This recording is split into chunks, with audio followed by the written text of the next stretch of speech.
Dan terima kasih kepada semua yang telah membantu bisa. Masalah akhlakul karimah, masalah benar dan salah, masalah kita sampaikan melalui WA group atau misalkan pertemuan ini.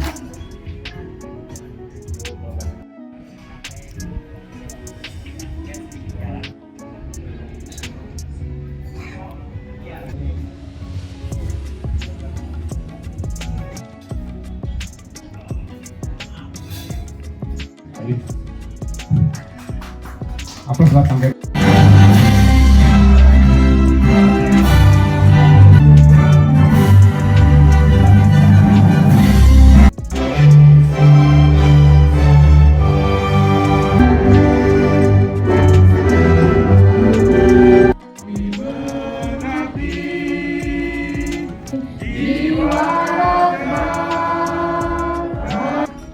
yang terhormat pada hari ini.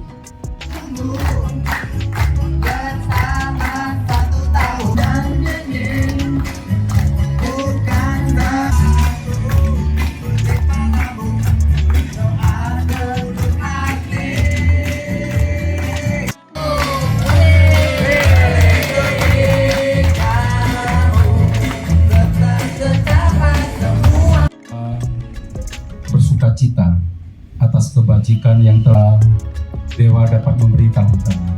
Tidak bukan. Nah, ini yang sebenarnya menjadi catatan ketika kita bicara soal demokrasi. Sekali lagi, biarkan misalnya demokrasi berjalan bagus. Sekali lagi saya ucapkan selamat dan mudah-mudahan satu Indonesia terus berkarya. Putusan dari konstitusi kita dengan amandemen 4 kali ini fair. Jadi 2 kamar. Kan seperti itu mekanisme rakyat. Nah, ini yang saya pikir menjadi rakyat tadi. Nah, pada periode kedua ini mekanisme kelembagaan masuklah KPU. Di situ kita tanpa ada manipulasi dan tanpa adanya hal-hal yang memang yang kedua kompetisi yang sehat. Kalau kompetisi yang sehat itu betul-betul dijalankan oleh kita semua. Tahun di mana ketika akan menjabat sebagai pejabat KPU, orang ini disebut New Hope waktu itu ya. Jadi dia bukan siapa-siapa. Kang Ade gubernur, saya ingin menjadi wali kota. Saya ini anaknya Kang Ade. Itu tidak boleh mati di wilayah gubernur saya. Itu tidak boleh. Bagaimana dengan Bona? Saya ini gubernur. Anak saya mau jadi wali kota. Ya, tentunya kita akan melihat fakta politiknya bahwa proses demokrasi di kita berjalan dengan baik. Walaupun tentunya ada hal-hal yang memang perlu kita kritisi bersama. Misalnya dalam konteks regulasi, misalnya dalam konteks proses pembangunan politik yang ada dalam konteks pemilu itu sendiri. Ataupun memang hal-hal yang memang terkait dengan aktivitas-aktivitas moral hazard atau politik biaya tinggi. Nah, ini yang memang menjadi catatan penting dalam proses perhelatan Pilpres dan Pemilu Legislatif kemarin yang betul-betul kita harus evaluasi. Hal yang memang perlu kita evaluasi ini yang paling penting adalah bagaimana nantinya DPR dan juga pemerintah melakukan upaya-upaya revisi undang-undang pemilu, baik itu terkait dengan soal pemilu presiden ataupun pemilu legislatif. Seperti isu-isu soal bagaimana soal sistem pemilunya, bagaimana mekanisme proses parliamentary threshold, presidential threshold, terkait dengan soal bagaimana electoral prosesnya, dan yang paling penting adalah soal moral hajat, yang itu harus kita kuatkan terkait dengan soal pendidikan politik buat masyarakat. Sehingga tidak ada lagi biaya politik tinggi, tidak ada lagi money politik, tidak ada lagi hal-hal yang memang terkait dengan soal bagaimana proses demokrasi ini betul-betul sangat luar biasa besarnya biayanya. Itu yang memang harus betul-betul kita evaluasi secara bersama-sama. Ya, tentunya dalam konteks aktivitas proses pilkada, kita kan dalam hal ini kita punya ada 381 anggota DPRD. Kita ada 204 yang punya kursi, daerah yang punya kursi yang ada. Nah, ini tentunya kita optimalkan untuk apa? Untuk kita juga memberikan kontribusi dalam pembangunan daerah di tingkat lokal yang ada. Nah, oleh karena itu kita tentunya dengan segala seleksinya kita melakukan upaya-upaya seleksi untuk calon-calon kepala daerah yang ada. Jadi pada waktu kemarin kita melakukan upaya-upaya proses seleksi pendaftaran, elektabilitasnya seperti apa, dan juga penerimaan masyarakatnya juga seperti apa. Termasuk adalah bagaimana peta koalisi yang memang dibangun itu sendiri.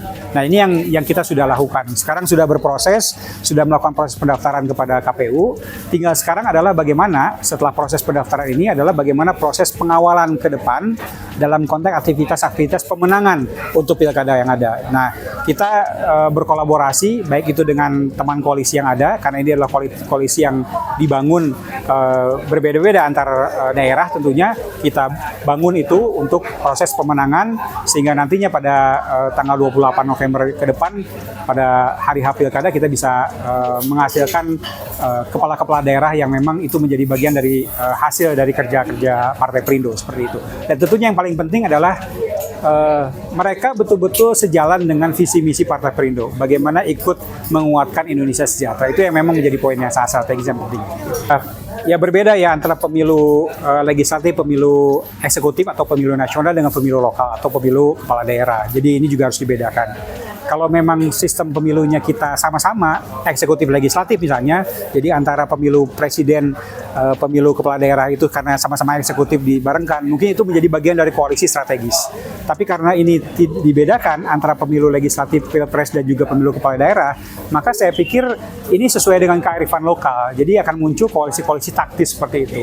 Tapi tetap saja koalisi strategis ini menjadi hal yang sangat penting, seperti halnya misalnya Perindo sudah masuk ke Kimples misalnya, ini kan menjadi hal yang bagaimana menjadi koalisi strategis. Tapi kita juga tidak menafikan ada koalisi-koalisi taktis di daerah yang juga harus dibaca sebagai bagian dari kearifan lokal tersebut. Karena kita menghitung bahwa yang harus kita lakukan adalah kemenangan di sana kan. Jadi ini menjadi poin yang sangat penting, bahwa kemudian koalisinya dengan siapa, yang penting bagaimana kita bisa memenangkan kontestasi yang ada seperti itu. Pak, mungkin di Jawa Ya. nih Pak nih. Perindo itu dukung, ini kan ada 4 Ya. yang mana sih Pak, dan mungkin ada alasannya Pak? Ya, tentunya kami DPP mengeluarkan B persetujuan Parpol KWK atau surat keputusan persetujuan terkait dengan pasangan calon mana yang nanti akan kita usung itu di semua daerah yang memang itu ada kursinya atau yang tidak ada kursinya.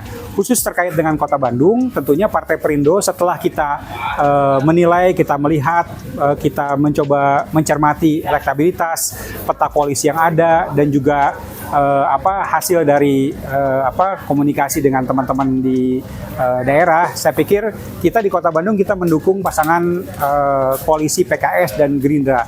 Jadi kita mendukung pasangan Haru Suandaru dan juga Dani seperti itu. Jadi ya mudah-mudahan di sini Partai Perindo bisa berkontribusi aktif untuk memberikan pemenangan kepada Kang Haru dan Kang Dani itu sendiri, sehingga kita bisa menjadi bagian dari partai pengusung yang betul-betul menguatkan aktivitas yang ada. Jadi ini juga kita berharap bahwa Kang Haru dan Kang Dani juga ikut aktif bersama Partai Perindo untuk kita sama-sama bersinergi, berkolaborasi dalam satu payung koalisi yang lebih besar lagi. Tapi yang pasti juga tetap memperhatikan Partai Perindo, dan yang pasti kami juga berharap kepada kader-kader Partai Perindo di Kota Bandung ya juga mengawal hasil keputusan dari DPP, yaitu untuk memenangkan Kang Haru dan Kang Dani di Kota Bandung seperti itu. Lain sedikit untuk Ya, saya pikir hal yang sangat penting dalam konteks itu selain soal ketokohan, ini menjadi penting sekali, adalah elektabilitasnya. Jadi kan kita harus melihat survei kan, oh ternyata memang bagus. Selain itu juga yang memang juga penting selain ketokohan, hasil elektabilitas adalah bagaimana peta koalisi yang ada. Kita juga harus melihat sesuai dengan kearifan lokal tadi yang menjadi bagian dari koalisi taktis yang memang kita lakukan. Itu yang penting. Tapi yang paling penting lagi adalah penerimaan masyarakat. Itu jadi jauh lebih penting. Sehingga dengan seperti itu, maka kerja-kerja politik elektoral untuk memenangkan kontestasi ini saya pikir bisa berjalan dengan lancar dan baik. Jadi ini yang memang poin yang sangat strategis yang kita harapkan kepada para calon-calon. Dan bagi kami Partai Perindo adalah tentunya mereka bisa bekerja sama dengan kami, bersinergi dengan kami. Kami akan mengarahkan segenap upaya yang ada di kami, baik itu kader kami, media, dan lain sebagainya yang kita ingin sumbangsikan untuk proses pemenangan ke depannya. Jadi,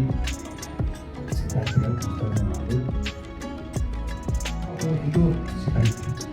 Tapi bagi saya kemudian Nama saya Ade Rahman, saya menjabat sebagai Ketua Umum di Satu Indonesia Relawan Kebangsaan. Hasil pesan MK tadi dibicarakan juga bahwa demokrasi ke depan itu kelihatannya kita punya harapan akan ada kontrol dari masyarakat luas yang memungkinkan kemudian para penguasa atau yang berkepentingan dalam proses pengambilan keputusan di DPR atau di manapun yang bisa membuat keputusan yang bisa mengikat masyarakat luas itu dapat dikontrol oleh masyarakat. Tadi dibicarakan tadi. Gitu. Kemarin masyarakat masih diam, masih belum sampai ke titik puncak atau titik yang sangat boleh dibilang marahnya masyarakat kemarin itu sampai pada titik puncak yang tidak bisa lagi ditekan atau dilarang oleh kekuatan apapun gitu. Jadi itu yang kelihatannya ada nuansa lain ya, nuansa baru yang memberikan satu harapan cerah ke depan bahwa apapun yang diputuskan oleh rejim atau kekuasaan apapun yang tidak sesuai dengan kehendak rakyat, itu kemungkinan rakyat akan bergerak gitu. Itu menjadi warning buat para penerus berikutnya, warning buat para pengambil kebijakan berikutnya. Oke, 3, 2, 1. Oke, siap. Satu Indonesia Relawan Kebangsaan terkait di Satu Indonesia ke-7 dan dengan ini